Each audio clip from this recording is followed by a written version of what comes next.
Vamos ahora a la parte de bandeja de entrada y organización de emails. Recordad que os he dicho que no es necesario para poder operar con el sistema el tener esta parte configurada, pero que yo os lo recomiendo porque vais a ver que es utilísima. Bien, una vez os habéis configurado vuestro propio correo con vuestra propia contraseña, la que tenéis en vuestro servidor, es decir, el Hotmail, Gmail, OVH, el One-on-One, el que sea, os lo habéis configurado dentro del sistema, en la pantalla de inicio os aparecerá vuestra bandeja de entrada. Bien. En cada email que vosotros recibís tendréis estas posibilidades: asignar, archivar, eliminar o imprimir. Si le dais a archivar, significa que es un email que no queréis eliminar, pero que no queréis que esté dentro de una ficha de contacto o dentro de un expediente o dentro de una oportunidad o tarea. Pues bien, porque no queréis que lo vea nadie y es algo privado vuestro, de vuestras vacaciones o de algo que no tiene nada que ver con vuestro despacho o vuestra actividad profesional, o bien, pues porque os da pereza crear el contacto para alguien que probablemente no vais a volver a contactar, pero queréis tenerlo ahí. Entonces os quedarán guardados dentro del archivo que os hemos explicado en la sección 1 de configuración. Ahora bien, lo normal es que sea un email del laboral, de trabajo, y entonces pues tenéis que asignarlo. ¿Qué significa asignar? Pues que lo vais a hacer eliminar de vuestra bandeja de entrada, es decir, vais a limpiar la bandeja de entrada asignándolo a las correspondientes tareas o contactos. Bien. El sistema Beca funciona como un sistema embudo. ¿Qué quiere decir esto? No podéis guardar, enviar y hacer absolutamente nada sin tener el contacto creado. Sea cliente, sea proveedor, sea colaborador, todo tiene que ir de una manera embudo al final a morir a una ficha de contacto, que es donde va a estar todo el histórico de todo lo que pasa con ese contacto. Lo cual quiere decir que primero de todo tendré que seleccionar el contacto donde lo voy a asignar. El sistema es inteligente, os identifica, es decir, si el contacto vosotros ya lo tenéis grabado con los emails grabados, si ese email se recibe en bandeja de entrada, una vez le dais a asignar, ya os aparecerá el cliente para que si no tenéis que hacer nada más, simplemente asignáis y punto. Pero lo normal cuando estamos trabajando, y así lo hago yo, es que lo asignes a un contacto, pero también lo derives, es decir, lo asignes a una tarea, a una oportunidad o a un expediente. De esa manera lo tienes guardado donde vas a trabajarlo. Cuando lo vas a guardar, si el email tiene documentos adjuntos, cada uno de esos documentos os aparecerá con un clic. ¿Por qué cada uno? Porque vais a poder clasificarlos. Vais a poder clasificar como borrador, plantillas, información útil, etc.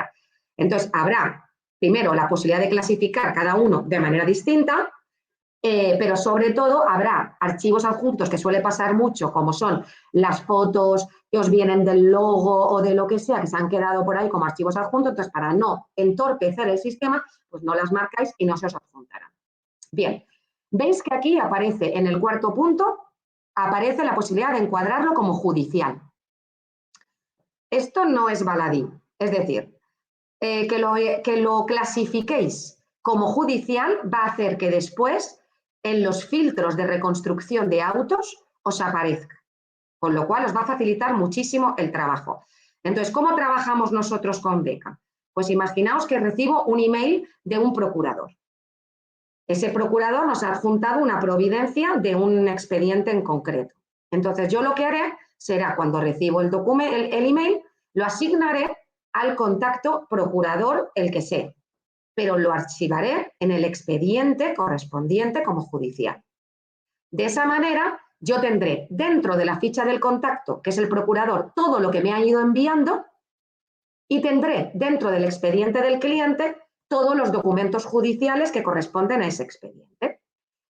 Y, como vamos a ver después, si además yo me quiero sacar solo los que han venido del juzgado, es decir, solo los que reconstruyen autos, yendo a reconstrucción de autos y marcando el expediente como los he clasificado como judiciales, me saldrán todos y por orden de fecha de entrada. Con lo cual será muy fácil reconstruir los autos para llevarlos al juzgado. Como digo, una vez seleccionado el contacto o escrito el contacto al que quieres asignarlo, lo podré asignar a tarea, oportunidad o expediente. Si es a oportunidad, solamente os van a aparecer aquí aquellas oportunidades creadas con ese contacto en concreto, por razones evidentes. Una cosa es un expediente, que te puede llegar el email del contrario, del procurador, y entonces lo quieres tener en el expediente, pero corresponden a otro contacto.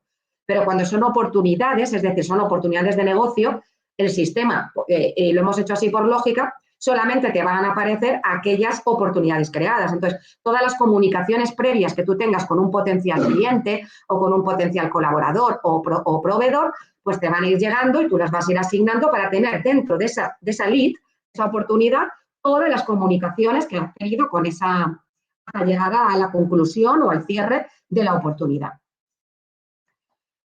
Lo podré asignar también a una tarea e incluso generarme directamente la tarea. Esto es utilísimo, ¿no? O sea, imaginaos, acabo de llegar un email y entonces en este email tengo pendiente de rellenar un documento o me han dicho que tengo que hacer cualquier cosa. Bueno, pues me genero la tarea directamente y ya está. Y entonces ya ese documento y ese email se me va a quedar guardado dentro de la tarea correspondiente. Para generar la tarea nos va a pedir datos muy básicos. El responsable, que por defecto va a ser siempre el usuario que está entrando al sistema. Por eso es importante, tal y como hemos mencionado en la sección 1, que cada uno tengamos nuestra propia licencia, que las de colaborador son muy baratas, porque de esa manera cada uno tendremos nuestras tareas asignadas. Lo podremos asignar a nosotros mismos, que es lo que sale por defecto, o podré asignar a otros miembros del equipo, a uno o a varios. También utilísimo, porque entonces cada uno de ellos podrá participar y todos meteremos lo que tengamos que meter dentro de la oportunidad. Mira, he llamado, he mandado un email, aparecerá el email grabado, he mandado un presupuesto, he hecho lo que tenga que hacer y todo va a aparecer dentro del propio sistema. Entonces todos vamos a poder acceder a ello. Pondremos una fecha de vencimiento, es obligatoria más que nada para que el sistema pueda marcar prioridades. Y un asunto para que os sea más fácil clasificarlo. Y lo podré, evidentemente, asignar la tarea a un expediente en concreto. Aquí escribiré lo que vayan a hacer y, muy importante, una vez lo grabo, necesito avisar a todo el equipo de que le he generado este email y que ha llegado, que fíjate que el tal cliente nos está pidiendo esto, que tú tienes que facturar, tú tienes que buscar jurisprudencia y tú tienes que hacer esto. No, porque todas las acciones del sistema Beca, todas emiten un email a todos los interesados. Evidentemente, nosotros, ¿de acuerdo? Es decir, los que formamos parte del equipo. El sistema solamente emite un email al cliente cuando evidentemente se le envía directamente un presupuesto, etcétera, y cuando se le genera una cita. Pero las tareas son internas. Entonces, le va a llegar un email a todo el mundo que yo he puesto como asignado para decir, oye, se te ha asignado la tarea tal. ¿De acuerdo? Y por último, si simplemente lo quiero asignar al expediente, pues marco primero aquí el contacto que indico. Puede ser el procurador, o puede ser el cliente, o puede ser el abogado contrario, o puede ser un perito, o puede ser cualquiera. ¿De acuerdo? Y lo asignaré también al expediente. Cuidado, incluso dentro del expediente podré asignarlo a subexpedientes o podré asignarlo a tareas dentro del expediente. De esa manera, cada tarea puede tener todas las comunicaciones que se han recibido relacionadas con esa tarea. Pongo el ejemplo. Un expediente de constitución de sociedad, tengo generadas 3 tareas. Solicitud de denominación social, estatutos que tengo que negociar con los socios y citas con la notaría. Pues en cada una de ellas yo podré poner pues, lo que me llegue de la notaría, con los borradores, escrituras notariales, en los estatutos, las comunicaciones que he tenido con los socios que van a formar parte de la sociedad y en la solicitud de denominación, la certificación de la denominación y los nombres que nos han ido pasando los correspondientes responsables.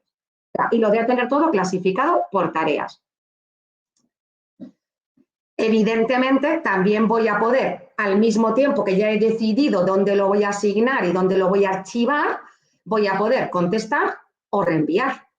Y, muy importante, una vez asigno y contesto o asigno y reenvío, no tengo que volver a ir a archivar ese enviado. Ya va a aparecer directamente en el histórico de comunicación.